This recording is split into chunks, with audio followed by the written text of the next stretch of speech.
Assalamualaikum warahmatullahi wabarakatuh. Saya Muhammad Farhan Fahruza, NPM 1804 1080 1008, ingin menjelaskan tentang kelompok kami, yaitu kelompok 1, tentang materi endapan primer yang dibimbing oleh Ibu Nurul Aflah STMeng pada mata kuliah Ganesha Bahan Galian.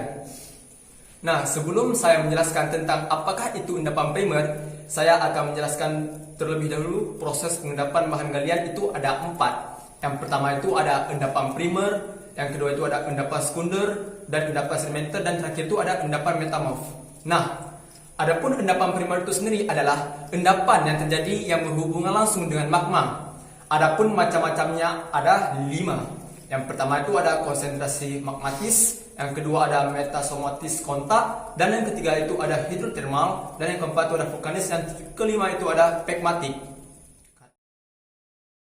Saya Muhammad Agung Rizky Pratama, NPM 1804 1080 114, akan menjelaskan terkait dengan Ganesha Bahan Galian. Jadi Ganesha Bahan Galian itu sebagai informasi awal adalah disiplin ilmu yang mempelajari tentang pembentukan atau pertumbuhan asal-usul dari bahan galian, baik dari logam, non-logam maupun bahan galian industri. Ada tujuan dan manfaat kita mempelajari Ganesha Bahan Galian, terkhususnya di dunia pertambangan, yaitu dengan adanya Ganesha Bahan Galian kita dapat mengidentifikasi karakteristik dari bahan galian, seperti bentuknya seperti apa, luas penyebarannya, besar cadangan, dan lain-lain. Sehingga dari data tersebut kita bisa membuat sebuah acuan untuk menerapkan atau menentukan model eksplorasi serta penentuan metode penambangan juga serta pengolahan bahan galian tersebut secara tepat. Baik, jadi di Ganesha Bahan Galian ini terdapat jenis endapan yang terjadi karena proses pengendapannya. Salah satunya adalah endapan primer. Endapan primer adalah endapan yang terjadi karena berhubungan langsung dengan magma. Endapan primer ini secara garis besar diklasifikasikan menjadi 5 fase, yaitu fase pertama adalah konsentrasi magmatis. Lalu yang kedua adalah metasomatis kontak, lalu yang ketiga adalah hidrotermal, yang keempat vulkanik, dan yang kelima pegmatik. Kelima fase ini akan menghasilkan sifat-sifat endapan yang berbeda, yaitu yang berhubungan dengan yang pertama kristalisasi magma. Magma bisa kita definisikan sebagai leburan silikat yang mengandung unsur-unsur kimia, yang mana itu baik dari logam, semi logam, non logam, bahkan bisa juga sebagai pembentuk gas atau volatil.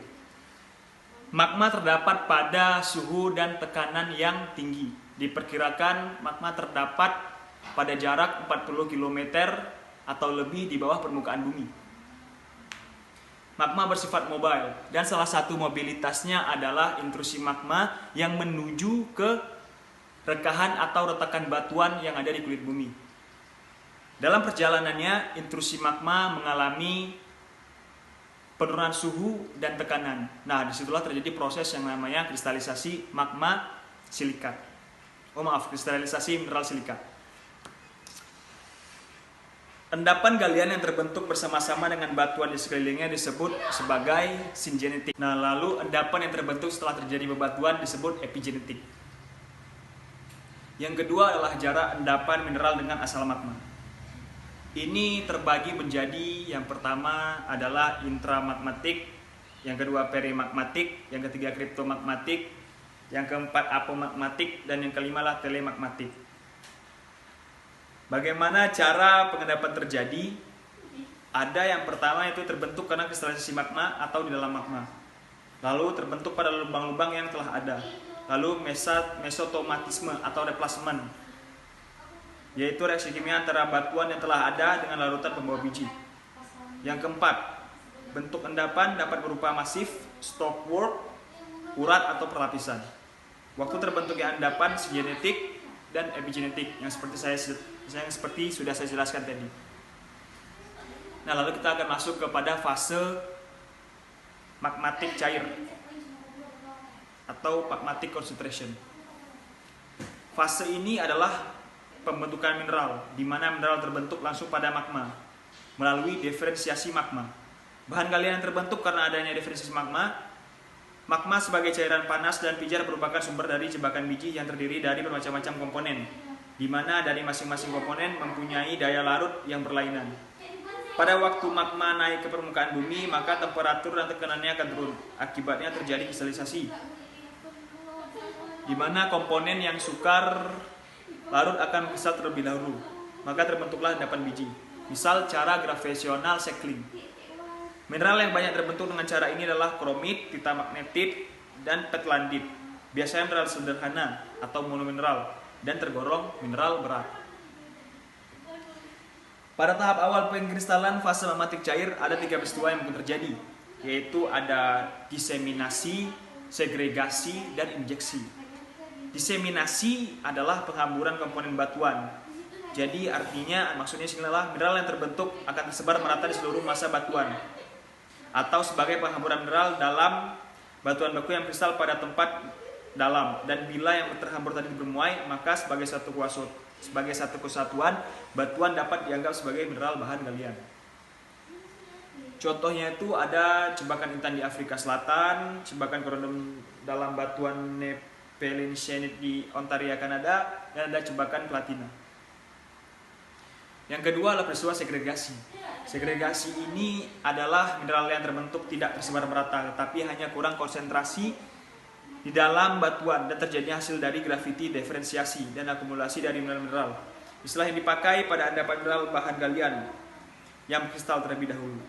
Pada saat magma mulai mengkristal, kemudian terpisah dari magma tersebut karena sifat fisik yang berbeda, misalnya karena berat jenis yang berbeda. Contohnya itu ada jebakan kromit di Afrika Selatan di Afrika Selatan dalam batuan anortosit yang mempunyai lapisan CR 20-30 inci. Lalu yang ketiga ada peristiwa injeksi. Injeksi adalah mineral yang terbentuk tidak lagi terletak dalam magma atau batuan beku, tetapi telah terdorong keluar dari magma. Biji mineral terkonsentrasi oleh adanya kristalisasi diferensiasi. Kemudian massa ini menerobos masuk ke dalam celah-celah batuan sekelilingnya. Hubungan struktur dari jebakan dengan batuan yang diterobosnya jelas sekali menunjukkan adanya injection. Sudah terjadinya pemisahan, kemudian diikuti dengan injeksi, sehingga pengumpulan bahan galian berpindah ke tempat lain, bahkan pada tempat terbentuk semula. Ciri-cirinya, adanya fragmen-fragmen batuan di dalamnya. Lalu terdapat dike pada badan industri yang lain di dalam batuan aslinya, lalu terjadi metamorfose pada dinding batuan. Contohnya itu ada jebakan di Kubarlan, jebakan titaniferus di Kubarlan, lalu ada jebakan magnetik di Swedia.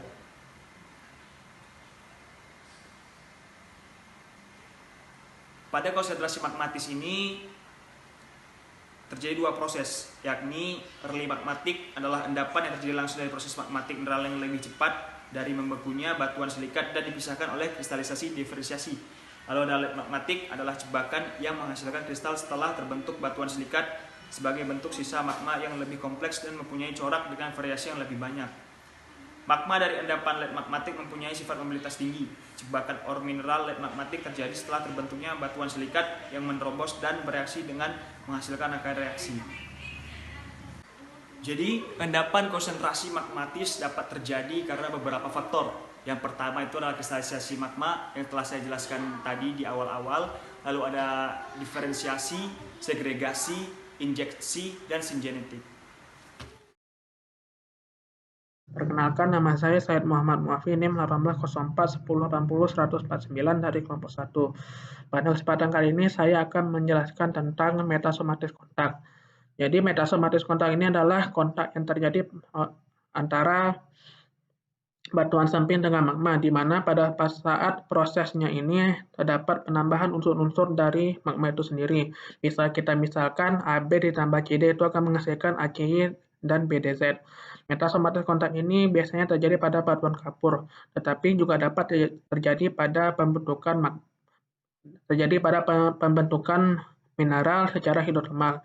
Metasomatis kontak ini biasanya juga dapat disebut pirometasomatik. Proses-proses pembentukan metasomatis kontak ini biasanya terjadi pada intrusi dalam, di mana terjadi pada suhu dan tekanan yang tinggi. Lalu terjadi penambahan dan penguapan unsur-unsur yang ada pada batuan samping. Lalu juga batuan yang diintrusikan itu harus reaktif dan magma harus membawa logam-logam yang berharga. Metasomatis kontak ini juga terjadi perubahan struktur kimia, rekristalisasi, dan kombinasi pada prosesnya. Dan pada proses pembentukan ini tidak terjadi perubahan volume. Baik, sekian dari saya. Terima kasih dan mohon maaf atas kekurangannya. Perkenalkan, nama saya Fajri Abdillah, NPM 1804 1080 122 dari Prodi Teknik Pertambangan Unsia tahun 2018. Nah, jadi di sini saya akan menjelaskan tentang endapan hidrotermal, mulai dari pengertian, jenis, dan syaratnya, syarat pembentukannya. Nah, jadi pengertian endapan hidrotermal adalah endapan yang terbentuk oleh tekanan dan temperatur yang relatif rendah, misalnya 500 ke bawah. Nah, jadi karena tekanan dan suhunya rendah, maka endapan yang dihasilkan juga lebih ke metal, misalnya besi, tembaga, emas, seng, dan lainnya. Selanjutnya ada jenisnya, jenis pembentukannya. Nah, jadi endapan hidrotermal memiliki 3 jenis. Yang pertama ada hipotermal, yang kedua ada mesotermal, dan yang ketiga ada epithermal. Nah, jadi yang pertama hipotermal adalah endapan yang memiliki temperatur dan tekanan 500 sampai 300 derajat Celcius. Nah, jadi juga kedapatannya di alam juga relatif dalam, di bawah permukaan bumi. Baru yang kedua ada mesotermal. Nah, jadi di sini suhu yang diperlukan adalah 300 sampai 200 derajat Celcius. Nah, karena suhunya sudah mulai turun, maka kedapatannya di alam juga mulai naik, mulai berada dekat dengan permukaan bumi. Baru yang ketiga ada, dan yang terakhir adalah epithermal. Nah, jadi di sini suhunya itu sudah mulai rendah, yaitu 200 sampai 50 derajat Celcius, dan kedapatannya di alam juga mulai naik ke permukaan. Nah, jadi kedapatannya di alam, endapan hidrotermal ini dia memiliki yang namanya cavity filling. Nah, jadi dia mengisi rongga-rongga yang ada pada batuan. Begitu. Nah, selanjutnya ada syaratnya. Syarat-syarat pembentukan endapan hidrotermal. Yang pertama itu ada larutan atau larutan awalnya yang kaya akan logam-logam yang nantinya akan terbentuk gitu. Misalnya besi. Karena yang dihasilkan besi, maka sebelumnya terdapat larutan yang kaya akan besi untuk menghasilkan besi. Gitu, kurang lebih begitu. Nah, selanjutnya terdapat saluran atau celah. Nah, seperti yang diketahui, endapan hidrotermal ini dia bentuknya cavity filling. Nah, jadi dia akan mengisi rongga. Jadi dia perlu rongga untuk diisi, kemudian membeku di situ. Yang ketiga, kita perlu wadah. Yang dimaksud wadah di sini adalah batuan. Misalnya batuan yang memiliki celah. Nah, yang celahnya perlu, dan wadahnya atau batunya juga perlu untuk pembuatan mineral ini. Baru yang keempat ada yang namanya proses kimia. Nah, jadi setelah awalnya kita larutan misalnya yang kaya akan besi, terjadi proses kimia yang menghasilkan besi. Nah, disinilah proses ini penting dan perlu untuk syarat pembentukan endapannya. Baru yang terakhir adalah konsentrasi yang baik. Nah, jadi yang kelima inilah yang pembentuk endapan hidrotermal yang maksimal. Sekian dari saya. Di sini saya akan menjelaskan lanjutan dari penjelasan hidrotermal.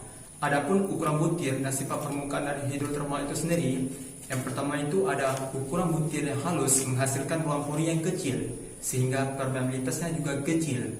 Dan adapun untuk ukuran butir yang kasar menghasilkan ruang pori yang besar sehingga permeabilitasnya juga besar. Dan selanjutnya itu ada pengaruh batuan asal. Batuan yang relatif akan menghasilkan endapan yang lebih baik seperti batu lempung, batu gamping dan lain-lainnya itu akan mempengaruhi batuan asalnya.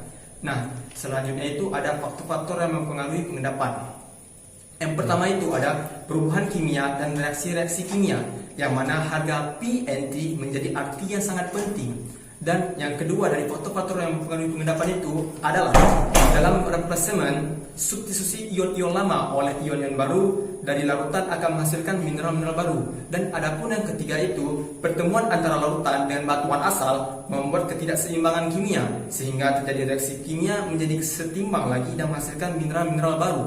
Dan yang keempat itu ada temperatur juga mempunyai arti yang sangat penting baik dalam perubahan fase maupun kecepatan reaksi. Nah, adapun yang terakhir itu dari faktor-faktor yang mempengaruhi pengendapan ada tekanan, yang mana tekanan yang berkurang bisa mengendapkan logam-logam, gas-gas ataupun uap-uap yang ada di udara. Perkenalkan, nama saya Askal Warana, MPM 1804 1080 148. Saya dari kelompok 1 akan melanjutkan presentasi mengenai endapan primer. Yang akan saya bahas sekarang adalah endapan vulkanisme. Apa itu endapan vulkanisme? Endapan vulkanisme adalah produk akhir dari proses pembentukan biji secara primer. Hasil kegiatan vulkanisme antara lain ada aliran lava, eksalasi atau bahan-bahan volatil, dan juga sumber uap. Penguapan eksalasi yang diakibatkan oleh aktivitas vulkanisme ini ada fumerol yang mengandung uap cair, solvatar yang mengandung gas S2SO2, movet yang mengandung CO2, dan sofroni yang mengandung bahan borak Be. Bentuk komposisi kimia dari mata air panas ini adalah ada air klorida, air sulfat, karbonat, nitrat, fosfat, dan silikat. Endapan yang bernilai ekonomis dari hasil pembentukan vulkanisme ini diantara lain ada kristal-kristal belerang yang dihasilkan dari sublimasi uap belerang dan lumpur belerang, yaitu campuran dari sisa belerang, lempung pasir. Yang kedua itu ada air panas yang sering membawa endapan-endapan ilmenit, bahan untuk cat, jarosit, K2SO4, bahan pupuk, dan terorit, KFeSO4 yang juga bahan pupuk, dan lain-lainnya. Yang ketiga itu ada sulfida masif vulkanogenik yang berhubungan dengan vulkanisme bawah laut. Contohnya itu ada tembaga, timbal, yang di Kuroko Jepang, dan sebagian besar endapan logam dasar di Kanada. Sekian dari presentasi saya. Terima kasih sudah mendengar. Mohon maaf apabila ada kekurangan dan kesalahan. Perkenalkan, nama saya Yandre, NPM 1804 1080 1001. Di sini saya akan membahas tentang endapan primer, khususnya itu endapan pragmatis. Apa itu endapan pragmatis? Endapan pragmatis yaitu batuan beku yang terbentuk dari hasil injeksi magma. Kristalisasi dari suatu magma menyebabkan perubahan konsentrasi dari bahan-bahan uap. Jadi, faktor yang mempengaruhi injeksi ini karena adanya uap. Sifat-sifat dari endapan pragmatis, yang pertama seperti disk. Yang kedua, kristal-kristalnya berukuran sangat besar. Hal ini dipengaruhi karena kristalisasinya yang lama atau lamban. Yang ketiga, bersifat asam karena berasal dari magma asam, lebih kurang 98% asam. Yang keempat, mineral kuarsa, ortoklas, dan mika. Endapan pragmatis yang bernilai ekonomis. Yang pertama ada logam-logam ringan seperti litium, alsikat. Yang kedua, logam-logam berat seperti tembaga, helium, emas. Yang ketiga, permata seperti beril, ruby, topaz, sapphire. Yang keempat, mika. Baiklah, mungkin hanya itu saja yang bisa kami jelaskan terkait materi endapan primer. Saya Muhammad Farhan Faruza, perwakilan dari kelompok 1, ingin mengundurkan diri apabila ada maaf cakap maupun tutur kata yang salah. Kami mohon maaf. Kami akhiri, wabillahi taufiq wal hidayah. Assalamualaikum warahmatullahi wabarakatuh.